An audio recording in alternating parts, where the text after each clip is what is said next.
Hi, I'm Lauren Mills. I'm a physical therapist and clinic associate here at Washington University for the program in physical therapy. The general role of a physical therapist is that we treat patients. We evaluate and treat patients for various causes. It can range from musculoskeletal pain to a neurological condition or even a cardiovascular condition. We evaluate them and identify impairments, and then we develop an individual program for that patient to remedy those impairments.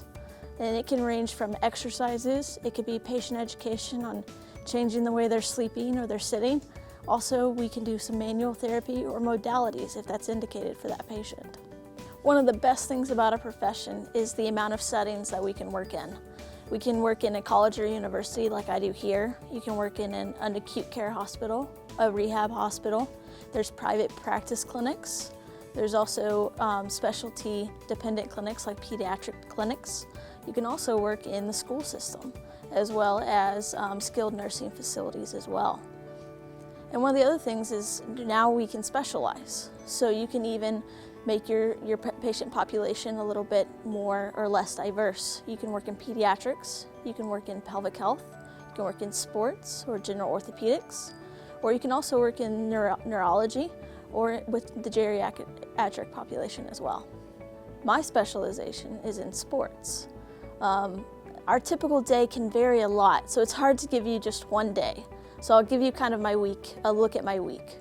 So here I work at two different clinics. I work at our main campus and I work at our Danforth campus.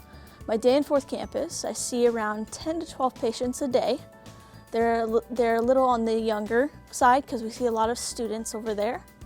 And then on my days that I'm here at the main campus, I see around the same number, about 10 to 12, but my patients are a little bit older and they're a little bit more in just the general orthopedics population.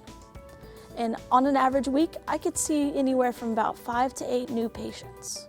In my setting, I communicate with doctors in a little bit of a different way than most settings. We are off-site from doctors, so oftentimes I will communicate daily if it's needed to let them know how a patient is doing, if their status changes at all. Or sometimes it may just be weekly, where I send them a progress note or I send them our initial evaluation once I first see them. But in settings like the hospital, you may communicate with doctors, nurses, pharmacists, OT, speech therapists on a daily basis because you're seeing those patients a little bit more frequently. In the rehab setting, you'll even have weekly meetings to talk about these patients. And I think it's so important for patient care because you want to make sure that no stone is left unturned, that nothing gets through the cracks. And if we don't communicate, something is going to get through the crack. Our job is to get the patient the best care possible. And the only way to do that is communicate. So for me, I communicate whenever is necessary. And doctors, same way, they'll communicate with me whenever it's necessary. And sometimes your patient might be a little bit more open to tell you something that they didn't tell their doctor. And you may find that that's the important piece of the puzzle that everyone needs to know about. So I think it's so important, and to make sure that patient gets the best care possible.